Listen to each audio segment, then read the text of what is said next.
Greetings, toy heads, and welcome to another episode of Go Figure with me, your host, Eli Williams, the action figure show about news, reviews, collecting tips, customizations, kit bashing, everything that goes into this fun, nerdy hobby that you and I both love.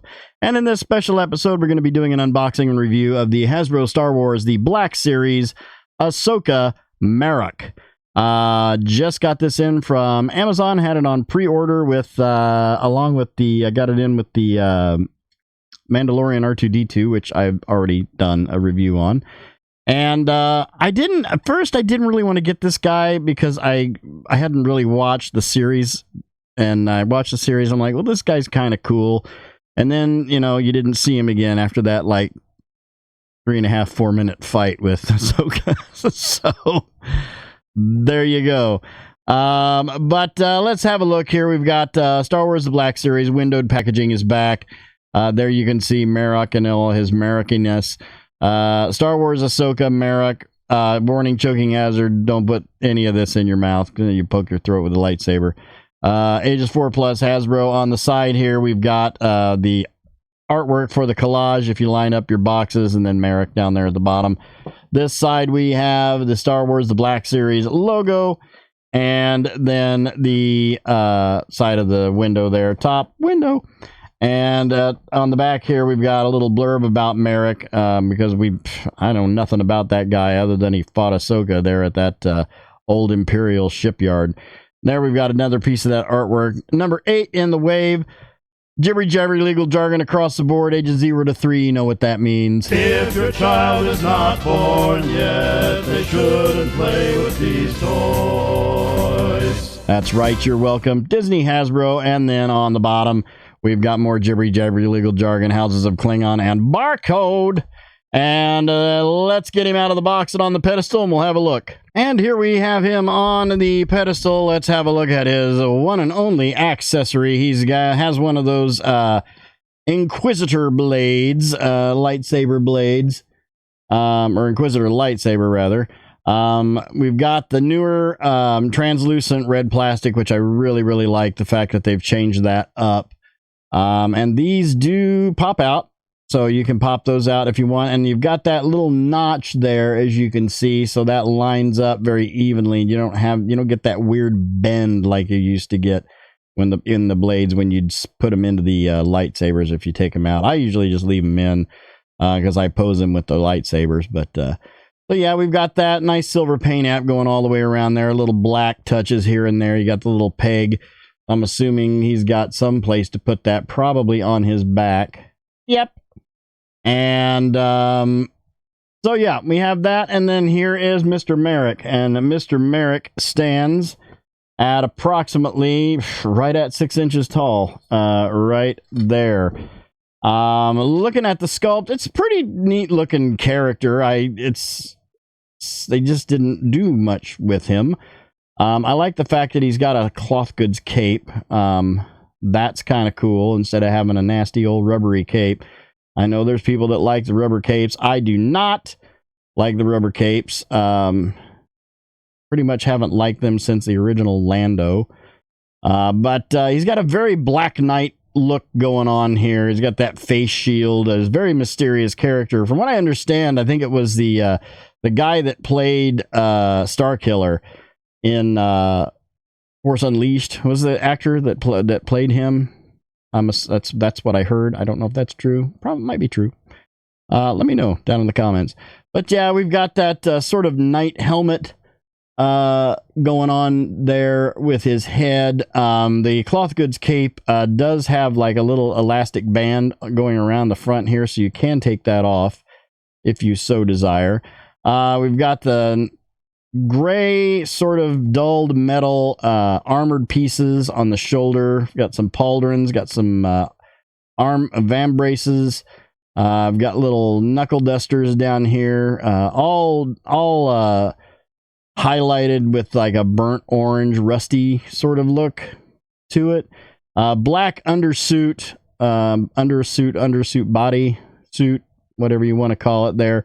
Going down to, we've got some little knee plates there that are attached to the boots, and go all the way down to the boots there. He's very looks pretty much like a Black Knight. It's just a flesh wound. So yeah, pretty cool looking guy. Let's take a look at the articulation. On the head, we have what appears to be a ball going into the upper torso with a neck with a dumbbell on it. Let's actually pull his cape off there because it is sort of in the way. So yeah, we've got a neck with a ball and a dumbbell going up into the head. I don't know how easily that comes. I don't want to do it. It's when you get a little bit of resistance there, I don't want to do it. And that requires heating up. With the arms, you've got full rotation. The pauldrons are attached to the shoulder. Well, it looks like they've got an eyelet going through the peg going into the arm going into the torso. So they will swing with the arm, and then they do fold up, which is kind of cool when you move your arms upward. And the joints are very smooth on this, I will say. Again, no bicep swivel. There is a slight butterfly joint in there. Single elbow with a swivel, and then swivel on the wrist with an up and down on the left. Isn't it up and down on the right? It is. Ball joint mid-torso right there, giving us some little hula hoop and some turn, and waist swivel, a waist ball joint as well. Wow, okay. So that's cool. Legs out to there, right about to there. No drop-down ball joint, no thigh swivel. Single knee with a swivel, and detents on the feet, and a forward rocker. Well, they gained a point with me on the torso with the and then the cape has the cloth goods cape is very tattered at the end. Like, this guy's really seen some action, but it tends to want to fold backwards, trying to get it to drape a little better, but it tends to want to go back to the packaging fold that was on it there. Let's get his saber in his hand. See how well that fits in. His hands are not the softest. Let's see, we'll just slide this all the way through and do it this way. There we go. Okay. So yeah. He's a pretty neat looking figure. I wouldn't say that he's anything too terribly exciting.